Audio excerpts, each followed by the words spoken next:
This satanic plot was launched back in the 1760s when it first came into existence under the name of the Illuminati. This Illuminati was organized by one Adam Weishaupt, born a Jew, who was converted to Catholicism and became a Catholic priest, and then, at the behest of the then newly organized House of Rothschild, defected and organized the Illuminati. Naturally, the Rothschilds financed that operation.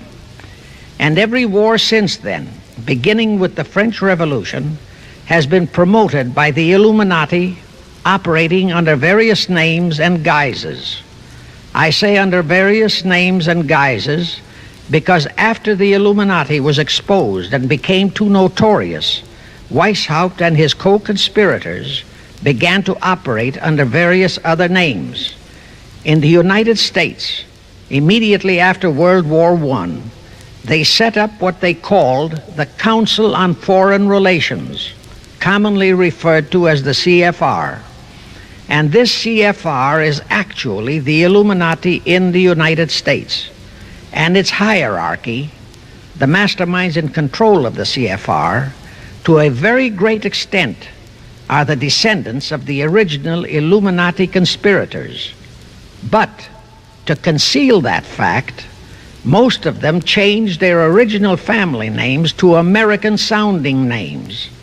For example, the true name of the Dillons, Clarence and Douglas Dillon, once Secretary of the U.S. Treasury Department, is Lepowski. I'll come back to all this later. There is a similar establishment of the Illuminati in England, operating under the name of the British Institute of International Affairs.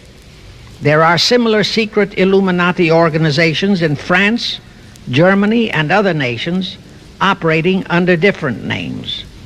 And all these organizations, including the CFR, continuously set up numerous subsidiary or front organizations that are infiltrated into every phase of the various nations' affairs. But at all times, the operations of these organizations were and are masterminded and controlled by the internationalist bankers, who in turn were and are controlled by the Rothschilds. One branch of the Rothschild family had financed Napoleon. Another branch of the Rothschilds, both branches the real masterminds of the Illuminati, financed Britain, Germany, and the other nations in the Napoleonic Wars. Immediately after the Napoleonic Wars, the Illuminati assumed that all the nations were so destitute and so weary of wars that they'd be glad for any solution. So the Rothschild stooges set up what they called the Congress in Vienna, and at that meeting they tried to create the first League of Nations, their first attempted one world government, on the theory that all the crowned heads of the European governments were so deeply in debt to them that they would willingly or unwillingly serve as their stooges. But the Tsar of Russia caught the stench of the plot and completely torpedoed it. The enraged Nathan Rothschild, then the head of that dynasty, vowed that someday he or his descendants would destroy the Tsar and his entire family. And his descendants did accomplish that very threat in 1917. At this point, bear in mind that the Illuminati was not set up to operate on a short-range basis. Normally, a conspirator of any type enters into a conspiracy with the expectation of achieving his objective during his own lifetime. But that was not the case with the Illuminati. True, they hoped to accomplish their objective during their lifetime. But, paraphrasing The Show Must Go On, the Illuminati operates on the very long-range basis. Whether it will take scores of years or even centuries, they have dedicated their descendants to keep the plot boiling until they hope the conspiracy is achieved. Now let's go back to the birth of the Illuminati. Adam Weishaupt was a Jesuit-trained professor of canon law, teaching in Ingolstadt University when he defected from Christianity to embrace the Luciferian conspiracy.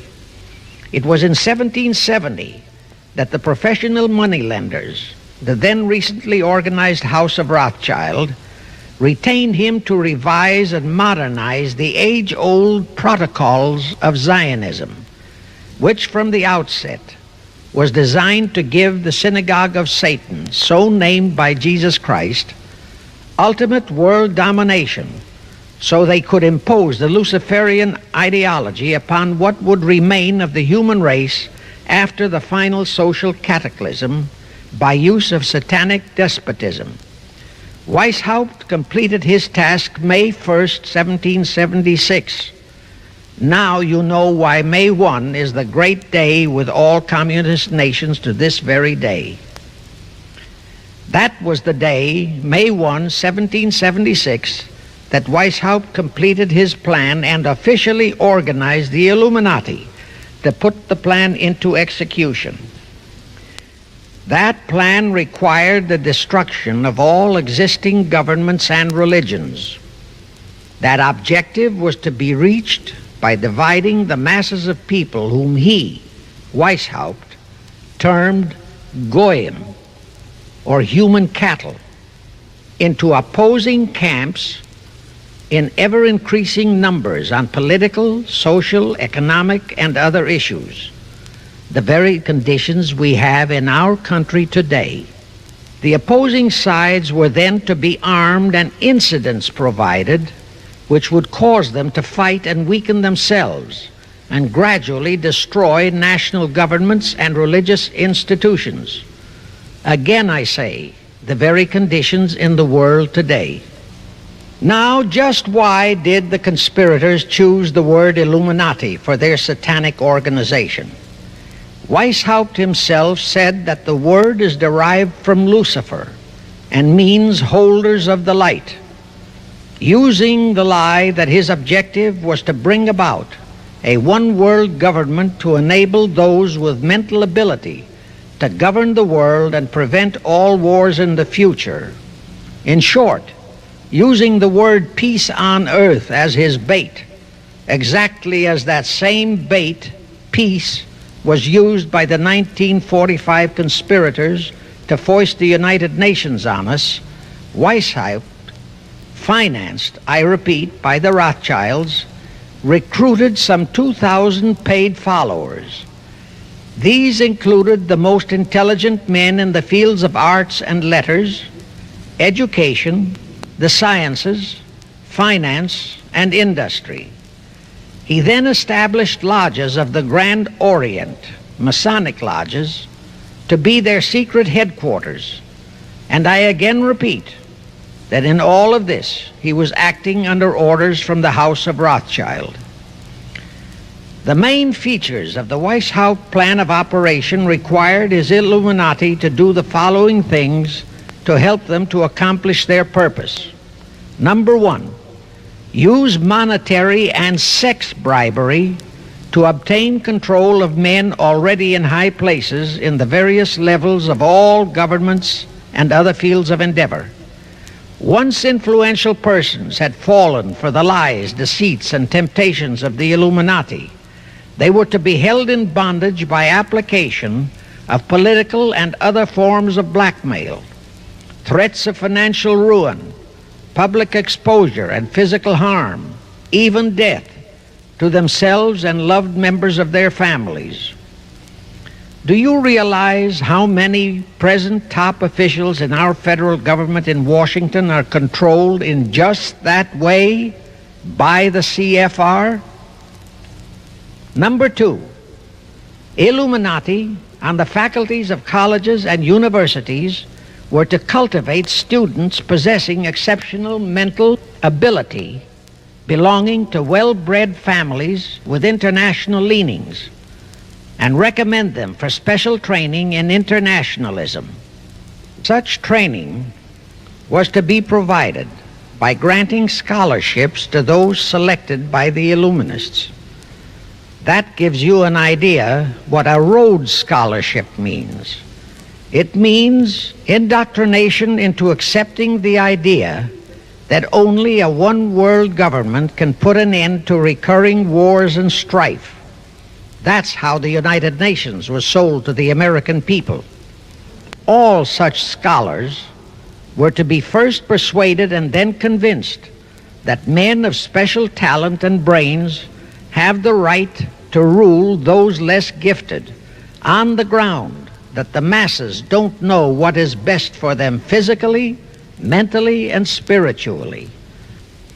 Number 3, all influential people trapped into coming under the control of the Illuminati, plus the students who had been specially educated and trained, were to be used as agents and placed behind the scenes of all governments as experts and specialists, so they would advise the top executives to adopt policies which would, in the long run, serve the secret plans of the Illuminati one-world conspiracy and bring about the destruction of the governments and religions they were elected or appointed to serve.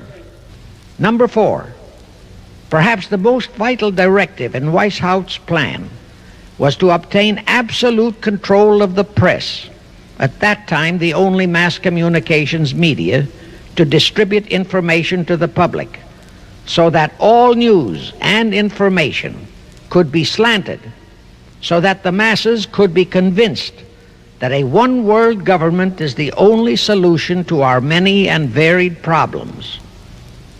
Now do you know who owns and controls our mass communications media? I'll tell you, practically all the movie lots in Hollywood is owned by the Lehmans, Kuhn Loeb and Company, Goldman Sachs, and other internationalist bankers. All the national radio and TV channels in the nation are owned and controlled by those same internationalist bankers. The same is true of every chain of metropolitan newspapers and magazines, also of the press wire services, such as Associated Press, United Press International, etc. The supposed heads of all those media are merely the fronts for the internationalist bankers, who in turn compose the hierarchy of the CFR, today's Illuminati in America. Now can you understand why the Pentagon's press agent Sylvester so brazenly proclaimed that the government has the right to lie to the people? What he really meant was that our CFR-controlled government had the power to lie to and be believed by the brainwashed American people. And let's again go back to the first days of the Illuminati. Because Britain and France were the two greatest world powers in the late years of the 18th century, Weishaupt ordered the Illuminati to foment the colonial wars, including our Revolutionary War, to weaken the British Empire and organize the French Revolution to destroy the French Empire. He scheduled the French Revolution to start in 1789. However, in 1784, a true act of God placed the Bavarian government in possession of evidence which proved the existence of the Illuminati, and that evidence could have saved France if they, the French government, hadn't refused to believe it. Here is how that act of God happened. It was in 1874 that Weishaupt issued his orders for the French Revolution. A German writer named Zwack put it into book form. It contained the entire Illuminati story and Weishaupt's plans. A copy of this book was sent to the Illuminists in France, headed by Robespierre, whom Weishaupt had delegated to foment the French Revolution. The courier was struck and killed by lightning as he rode through Ralston on his way from Frankfurt to Paris. The police found the subversive documents on his body and turned them over to the proper authorities. After careful study of the plot, the Bavarian government ordered the police to raid Weishaupt's newly organized lodges of the Grand Orient and the homes of his most influential associates, All additional evidence thus discovered convinced the authorities the documents were genuine copies of the conspiracy by which the Illuminati planned to use wars and revolutions to bring about the establishment of a one-world government, the powers of which they, headed by the Rothschilds, intended to usurp as soon as it was established, exactly in line with the United Nations plot of today. In 1785, the Bavarian government outlawed the Illuminati and closed the lodges of the Grand Orient. In 1786, they published all the details of the conspiracy. The English title of that publication is The Original Writings of the Order and Sect of the Illuminati. Copies of the entire conspiracy were sent to all the heads of church and state in Europe. But the power of the Illuminati, which was actually the power of the Rothschilds, was so great that this warning was ignored. Nevertheless, Illuminati became a dirty word, and it went underground. At the same time, Weishaupt ordered Illuminists to infiltrate into the lodges of Blue Masonry and form their own secret societies within all secret societies.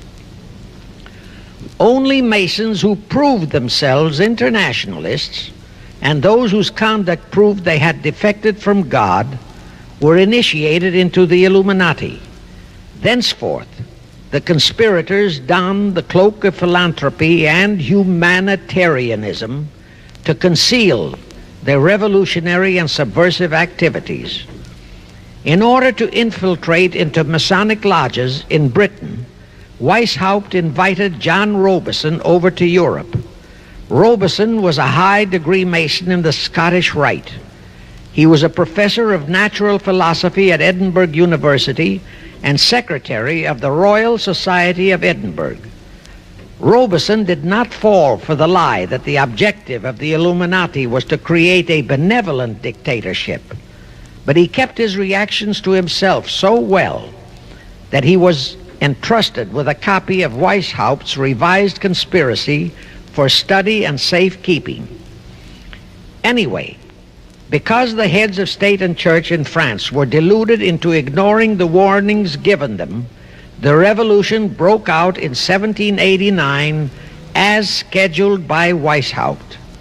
In order to alert other governments to their danger, in 1798 Robison published a book entitled Proof of a Conspiracy to Destroy All Governments and Religions.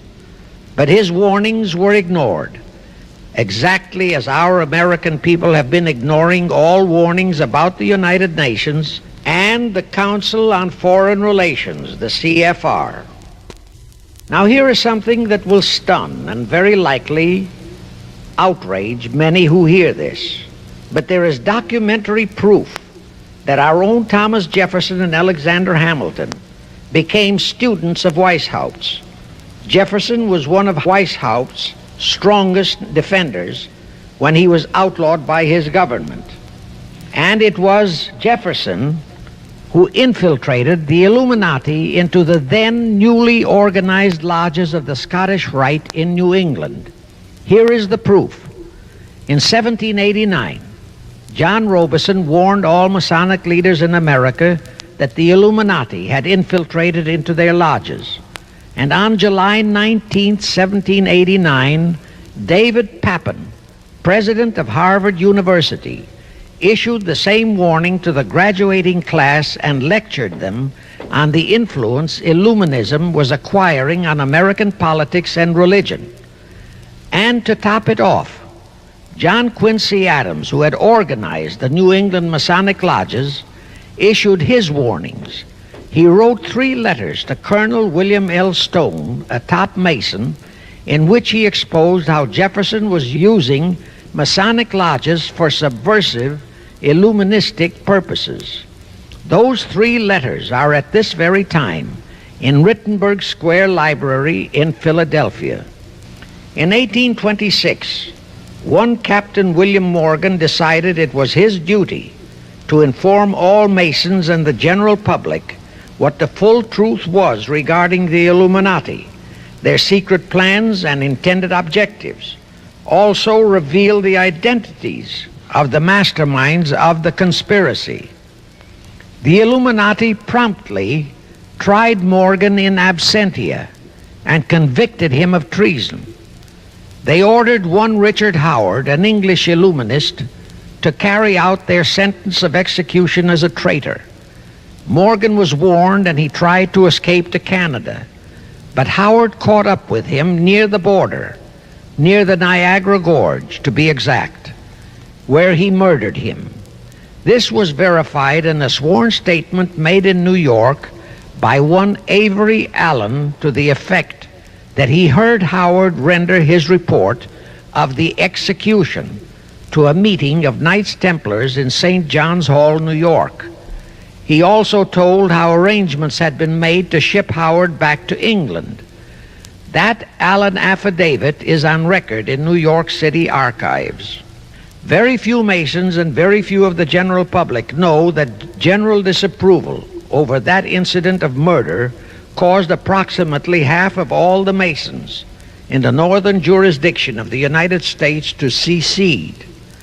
Copies of the minutes of the meeting held to discuss that matter are still in existence in safe hands, and that all that secrecy emphasizes the power of the masterminds of the Illuminati to prevent such terrible events of history from being taught in our schools. The Rothschilds decided that to keep the plot alive, they'd have to do it by heightening their control of the money systems of the European nations. Earlier, by a ruse, the outcome of the Battle of Waterloo had been falsified. Rothschild had spread a story that Napoleon had won that battle. That had precipitated a terrific panic on the stock market in England. All stocks had plummeted down to practically zero, and Nathan Rothschild bought all the stocks for virtually a penny on its dollar values. That gave him complete control of the economy of Britain and virtually of all Europe. So immediately after that Congress in Vienna had boomeranged, Rothschild forced Britain to set up a new Bank of England, which he absolutely controlled. Exactly as later, through Jacob Schiff, he engineered our own Federal Reserve Act, which gave the House of Rothschild a secret control of the economy in the United States. Weishaupt died in 1830, but prior to his death, he prepared a revised version of the age-old conspiracy, the Illuminati, which, under various aliases, was to organize, finance, direct, and control all international organizations and groups by working their agents into executive positions at the top. In the United States, we have Woodrow Wilson, Franklin Roosevelt, Jack Kennedy, Johnson, Rusk, McNamara, Fulbright, etc. as prime examples. In addition, while Karl Marx was writing the Communist Manifesto under the direction of one group of Illuminists, Professor Karl Ritter of Frankfurt University was writing the antithesis under direction of another group. The idea was that those who direct the overall conspiracy could use the differences in those two so-called ideologies to enable them to divide larger and larger members of the human race into opposing camps so that they could be armed and then brainwashed into fighting and destroying each other, and particularly to destroy all political and religious institutions. The work Ritter started was continued after his death and completed by the German so-called philosopher Friedrich Wilhelm Nietzsche, who founded Nietzscheism. This Nietzscheism was later developed into fascism and then into Nazism, and was used to foment World Wars I and II. In 1834, the Italian revolutionary leader Giuseppe Mazzini was selected by the Illuminati to direct their revolutionary program throughout the world. He served in that capacity until he died in 1872. But some years before he died, Mazzini had enticed an American general named Albert Pike into the Illuminati. Pike was fascinated by the idea of a one-world government, and ultimately he became the head of this Luciferian conspiracy. Between 1859 and 1871, Pike, worked out a military blueprint for 3 world wars and various revolutions throughout the world. Again, I remind that these conspirators were never concerned with immediate success. They always operated on a long-range view. Pike did most of his work in his home in Little Rock, Arkansas. But a few years later, when the Illuminati's lodges of the Grand Orient became suspect and repudiated because of Mazzini's revolutionary activities in Europe, Pike organized what he called the New and Reformed Palladian Rite. He set up 3 supreme councils, one in Charleston, South Carolina, one in Rome, Italy, and the 3rd in Berlin, Germany. He had Mazzini establish 23 subordinate councils in strategic locations throughout the world. These have been the secret headquarters of the world revolutionary movement ever since. Long before Marconi invented radio, the scientists in the Illuminati had found the means for Pike and the heads of his councils to communicate secretly. It was the discovery of that secret that enabled intelligence officers to understand how apparently unrelated incidents, one such as the assassination of an Austrian prince at Sarajevo, took place simultaneously throughout the world, which developed into a war or a revolution. Pike's plan was as simple as it has proved effective. It called for communism, Nazism, political Zionism, and other international movements be organized and used to foment 3 global world wars and at least 2 major revolutions.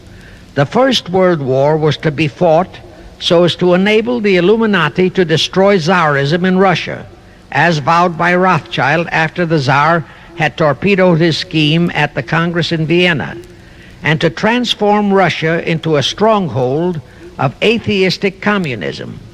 The differences stirred up by agents of the Illuminati between the British and German empires were to be used to foment this war. After the war would be ended, communism was to be built up and used to destroy other governments and weaken religions. World War II, when and if necessary, was to be fomented by using the controversies between fascists and political Zionists. And here let it be noted that Hitler was financed by Krupp, the Warburgs, the Rothschilds, and other internationalist bankers, and that the slaughter of the supposed 600,000 Jews by Hitler didn't bother the Jewish internationalist bankers at all. That slaughter was necessary in order to create worldwide hatred of the German people and thus bring about the war against them. In short, this Second World War was to be fought to destroy Nazism and to increase the power of political Zionism so that the State of Israel could be established in Palestine. As we know now, Roosevelt, Churchill, and Stalin put that exact policy into effect, and Truman, Eisenhower, Kennedy, and Johnson continued that same exact policy. World War III is to be fomented by using the so-called controversies the agents of the Illuminati, operating under whatever new name, are now stirring up between the political Zionists and the leaders of the Muslim world. That war is to be directed in such a manner that all of Islam and political Zionism, Israel, will destroy each other, while at the same time the remaining nations, once more divided on this issue, will be forced to fight themselves into a state of complete exhaustion, physically, mentally, spiritually, and economically. Now, can any thinking person doubt that the intrigue now going on in the Near, Middle, and Far East is designed to accomplish that satanic objective? Pike himself foretold all this in a statement he made to Mazzini on August 15, 1871. Pike stated, "Those who will inspire to undisputed world domination will provoke the greatest social cataclysm the world has ever known." Quoting his own words, taken from the letter he wrote to Mazzini, and which letter is now catalogued in the British Museum in London, England, he said, "We shall unleash the nihilists and the atheists, and we shall provoke a great social cataclysm which in all its horror will show clearly to all nations the effect of absolute atheism."